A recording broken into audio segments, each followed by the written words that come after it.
Alright my friends, so since the last video of doing how to make X amount of power on an EJ, you guys wanted one on the FA20 WRX, and I said I would do it, so we're doing it now. So this is going to walk you through how to make anywhere between 300 and 500 wheel horsepower in increments of 50 wheel horsepower. Now keep in mind, the EJ and the FA differ significantly. The FA20 is a direct injection engine. It's also a twin scroll low mount turbo versus one of these being completely different. If you haven't seen the EJ video and you're curious, go click on that one. Now a couple disclaimers going through this. I'm not liable if you blow up your car in any way. That is entirely on you if you blow it up. Secondly, there's always more than one way to make horsepower. Keep that in mind. So if you have a different mod path that you want to follow, by all means, follow that one. There are multiple parts you can use, so you don't have to use these specific name brands on my list if you don't want to. You can use whatever you want. Like I said, the FA20 is a direct injection engine. Your biggest drawback with this engine trying to make power is going to be fueling. Because it's direct injection is both fantastic and it sucks at the same time. If you're looking to stay under 400 wheel horsepower, you're not gonna have to worry about fueling too much. If you're trying to go above 400 wheel horsepower, fueling is definitely a consideration that you're gonna have to keep in mind with these cars. And then I'll also link below a couple articles that I came across when pulling parts list for this one, so if you guys want to go do some more research or some more digging, you totally can. And then a couple tuner recommendation. Well, the tuner recommendation I have for you guys on the FA20 is going to be Fat Boy Tuning. Dude knows his stuff when it comes to FA20, so if you guys are looking for an E-tune or anything like that, definitely hit him up. Now, with 300 wheel horsepower on an FA20 WRX, let's get into it. As same as an EJ or an STI, you're going to need a Cobb Accessport. Yes, if you are outside of the continental United States, open source tuning or a standalone will be whatever you decide to go with on that one. Cobb's tuning software with Subarus has come a long way, and it is more than Subarus that just use Cobb tuning software. It's Volkswagen, Porsche, Mitsubishi, Nissan, a whole bunch of people out there use it aside from just Subaru. So the first thing on your list, Accessport. Next up, let's get you into an intake. Probably I'd say the go-to recommendation for an intake if you're looking for an E-tune on a WRX is going to be the Grimmspeed intake. It flows better than Cobb's, but Cobb is still a good choice if you want to go with that. Whatever one you decide to go with, make sure you get the box for it, so that way you are not heat soaking your intake and just sucking in a whole bunch of hot air if you can avoid it. J-pipe time, because everyone loves J-pipes on these cars. Now, get whatever J-pipe you're feeling as long as it's catted. I don't suggest catless J-pipes. I don't suggest catless downpipes unless you guys are going for big horsepower numbers. The differences you're going to see in catted versus catless are going to be minuscule. Just get the catted version. A couple that I recommend are Cobb, PLM, MAP, Grimmspeed. There's a whole bunch of good aftermarket J-pipe options out there on the market. Get whatever one you're feeling, get whatever one you want. Catback, same thing. Get whatever catback you want out there.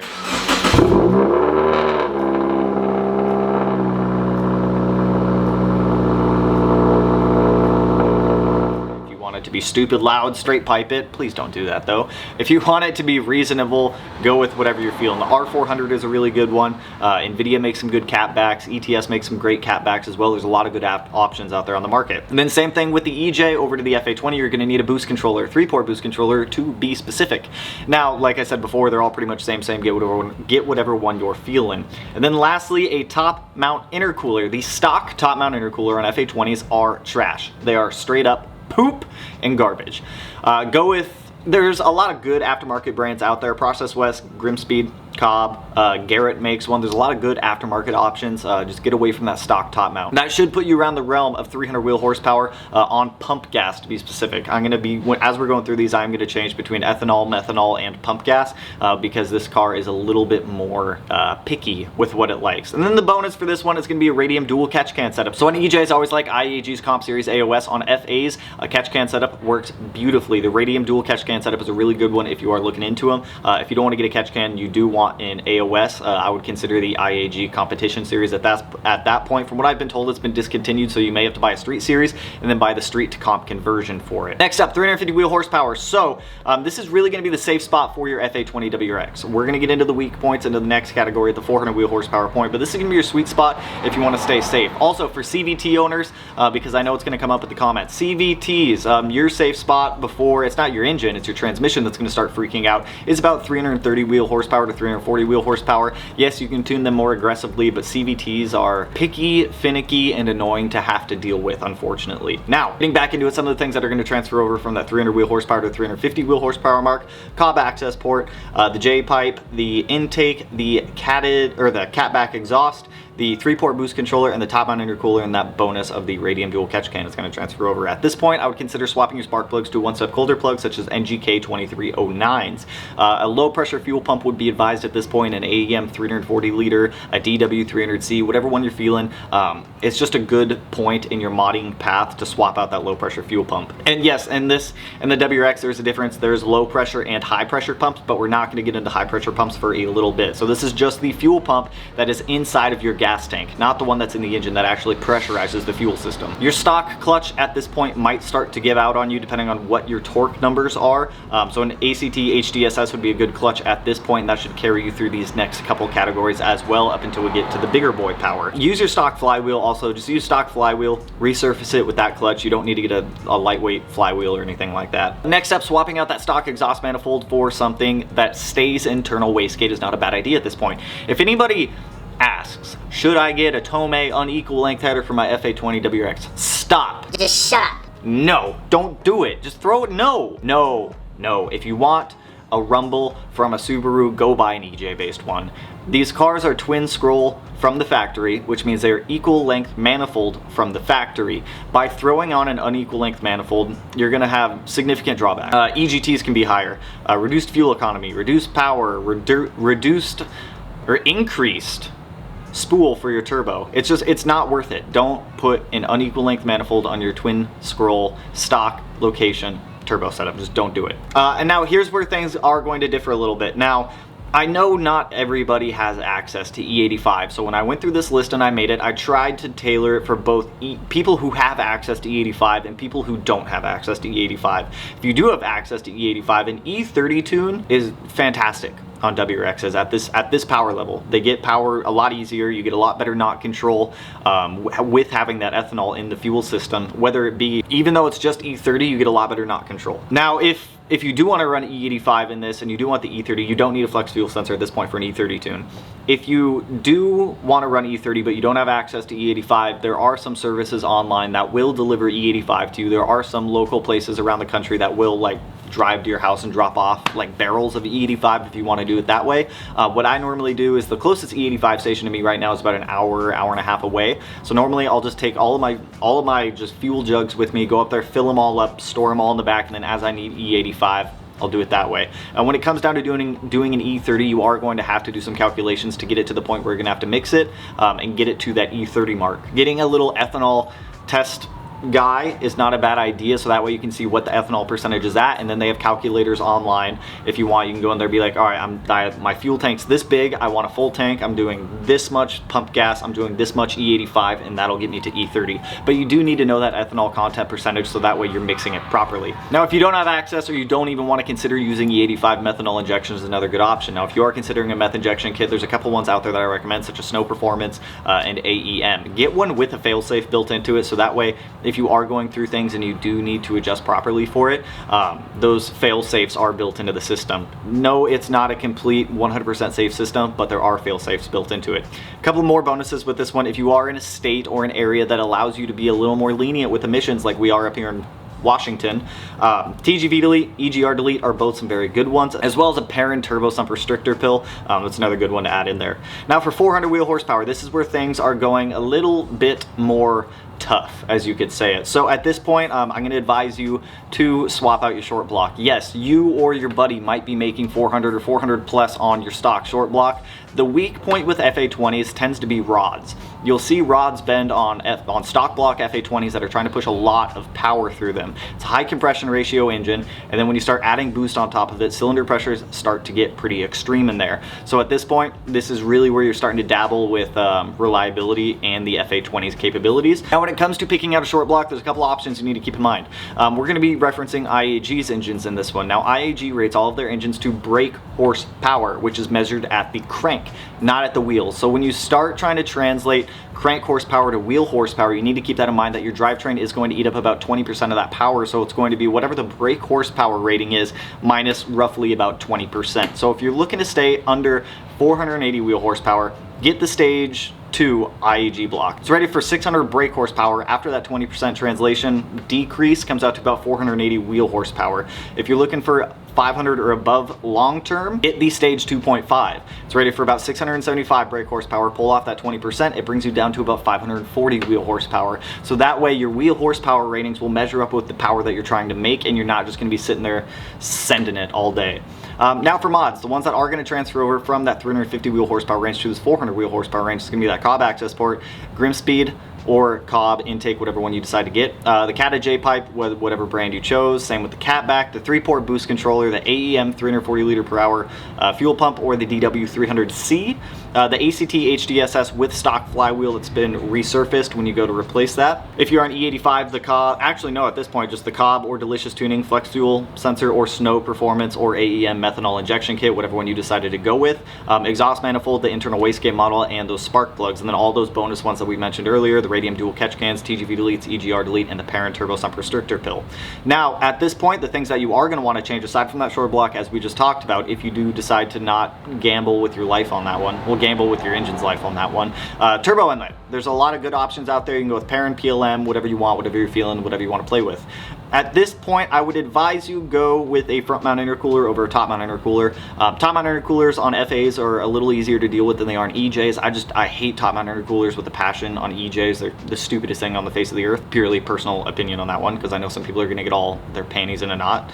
But ETS, PLM, Grimmspeed, really good front mount intercoolers. Ideally a 3-inch to a 3.5-inch core would be what you're looking for. Cobb LS bypass valve. You don't really need to swap out your bypass valves up until you're at about this 400 wheel horsepower mark, because that's when we're really going to start upping the boost here a little bit more.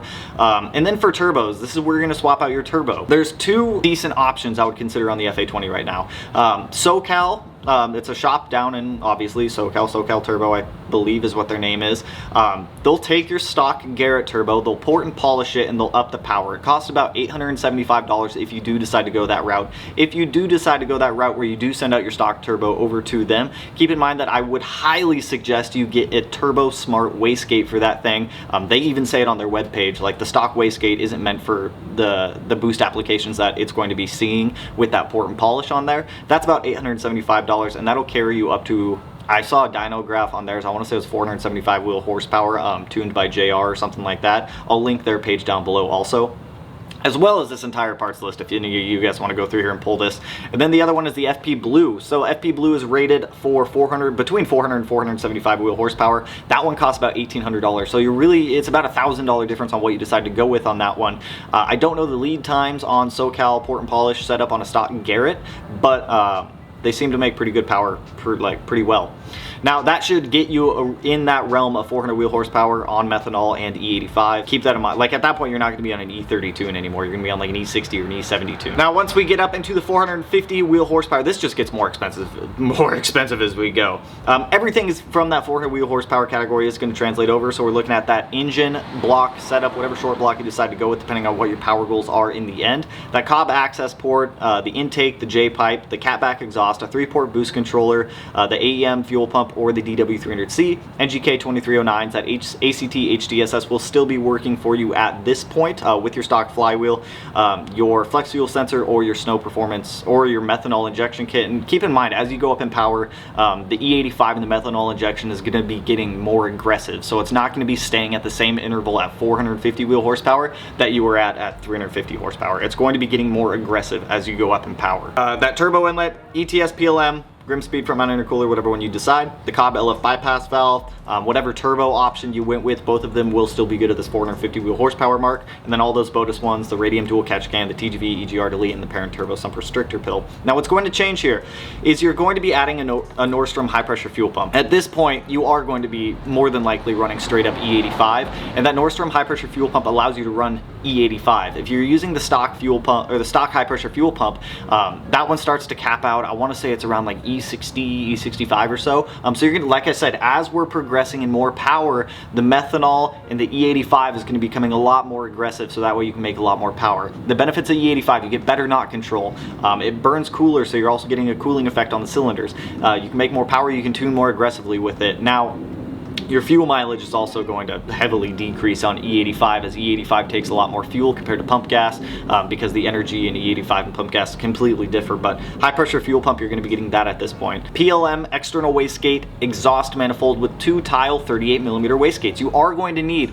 2 wastegates on the setup because your turbo is a twin scroll setup. If you look at the rotated setup that we have on my EG STI behind me here, we have to have 2 wastegates as well because it is a twin scroll turbo setup as well. We're running a PTE 6870 twin scroll, so we need 2 wastegates, 1 wastegate for each scroll setting. It does not differ on the FA20 when you go with whatever stock location turbo you decide to go with. You will still need 2 of them. Killer B used to make an amazing exhaust manifold that had both of the external wastegates mounted on the outside of it, but I think they discontinued that one.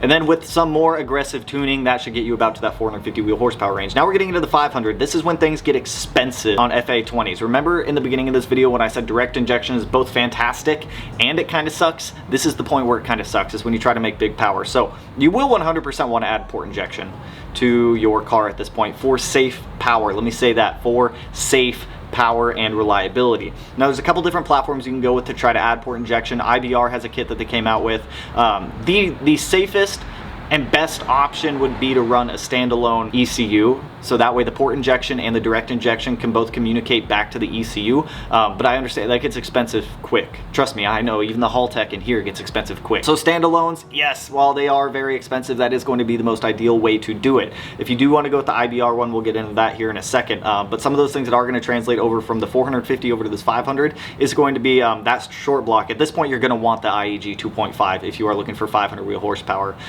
Remember that 675 brake horsepower minus that 20%, that's going to put you at about 540 wheel horsepower. That access port, intake, J-pipe, Catback 3-port boost controller, AEM 340 or DW300C, whatever fuel pump you decide to get on that one. If you are running straight up E85 at this point, which you should be, you may want to consider a larger fuel pump, such as like a single 450 in there, because you're supplying 8 injectors. Keep that in mind. Even a dual fuel pump setup wouldn't be a bad idea. You're supplying both the direct injection and you're supplying the port injection because you're adding 4 more injectors on top of that. Those NGK 2309 spark plugs, at this point, straight up flex fuel. I don't think methanol will work at this level of a direct replacement for E85. I'm pretty sure you're gonna need straight up E85 at this point. So that Nordstrom high pressure fuel pump, whatever flex fuel setup you go with, whether it be IBR, Cobb, Delicious Tuning, there's a couple of them out there that work with the FA20 platform. That turbo inlet, that front mount intercooler, at this point a 3.5 inch. I wouldn't go with a 3 inch at this point. I'd go with like a 3.5 inch or 4 inch if you're looking at making more power in the future, trying to push that platform farther. That Cobb LF bypass valve, PLM external wastegate, exhaust manifold, 2 tile 38mm wastegates, the Nordstrom high pressure fuel pump, the FP Blue. So I wouldn't, and you're going to be pushing that FP Blue hard at this point because that FP Blue is only rated up to 475 wheel horsepower. You're going to be able to push it a little bit past that 475 wheel horsepower mark to be able to touch 500. There's not a lot of aftermarket turbo options for the FA20 platform out there, so the FP Blue would probably, it wouldn't be the one I suggest, but I couldn't really find any reliable quality ones when I was looking around, so I'm still going to suggest that FP Blue. You're just going to be working it a little bit hard. At this point, that ACT HDSS is no longer going to be working for you, so I'd suggest a very strong single disc clutch. Your leg's going to be getting to work out all the time, or if you want to actually enjoy driving the car a little bit more, twin disc is not a bad idea, whether it's XD, X clutch, whatever one you decide to go with. So like we talked about earlier, you're going to have to add port injection. There's a couple manifolds you can go with. There's 2 manifolds you can go with. You can either go with IBR, I Build Race Cars manifold, or you can go with a BRZ manifold. Now the BRZ FA20 uses both port injection and direct injection, so you can use a BRZ manifold on this car. IBR does make a conversion kit to be able to use that manifold on the FA20DIT from the standard FA20. You're going to be needing, if you do decide to go the route of using IBR stuff, you are going to need a secondary fuel injector controller for that port injection. You're also going to be looking at all the other stuff, such as a fuel pressure sensor. For injector sizing, that's something I'd consult with your tuner based off of what your power goals are, how much E85 you're running, and overall what you're trying to achieve. ID 1300s probably wouldn't be a bad idea if you're looking for one just to buy and store for later. You're going to need fuel rails, IBR fuel rails. You're going to need some AN fittings and AN line. I would just suggest making your own fuel line at this point. If you're already at the point where you're trying to push 500 wheel horsepower on an FA20 WRX, you're already going into the route of doing a whole bunch of custom stuff. So at that point, just make your own fuel line. And then lastly, a fuel pressure regulator. Airmotive A1000 is my go-to for all of those. So that should get you in the realm of 500 wheel horsepower. If you want to run E85 E85 and methanol injection. I think that is an option as well. But keep in mind, FA20s are very good platforms up to about 400 wheel horsepower, in my opinion. Like if you want to push for more power past that, and FA20 is not a platform I would build that for. In EJ is pretty much what I would go for at that point, because EJs you can overbuild them, you can push for more power at that point. It's a great platform for sub 400 wheel horsepower in my opinion. Post 400 wheel horsepower, you can definitely do it. It wouldn't be something that I'd want to do, but that should get you within the realm. Now keep in mind, like I said in the last video, every tuner is going to tune differently. Every part can be interchanged with something else. Every build list can be completely different, but this should give you a rough idea of what parts you're going to need. You can totally price all these together if you want as well, just to get like a rough cost estimate. But that's what I got for you guys on this one. Don't blow up your engines. If you decide to push the boundaries, once again, I'm not liable for whatever happens to your short block. So that's all I got for you guys on this one. You guys asked for the FA20 video, I gave you the FA20 video. If you like the video, you know what to do. Go ahead and hit that like button, turn it black, blue, green, yellow, purple, silver, cyan, whatever color it turns for you. Color of the day, we're gonna do orange today. I don't know why. There's just a lot of orange things in front of me behind the camera for some reason. And if you're not already subscribed to the channel, I'm not gonna tell you to do it. If you're gonna do it, you're gonna wanna do it, you're gonna hit the button, you're gonna do the thing. And with that, I will catch you guys in the next one. Peace out, homies. Woo!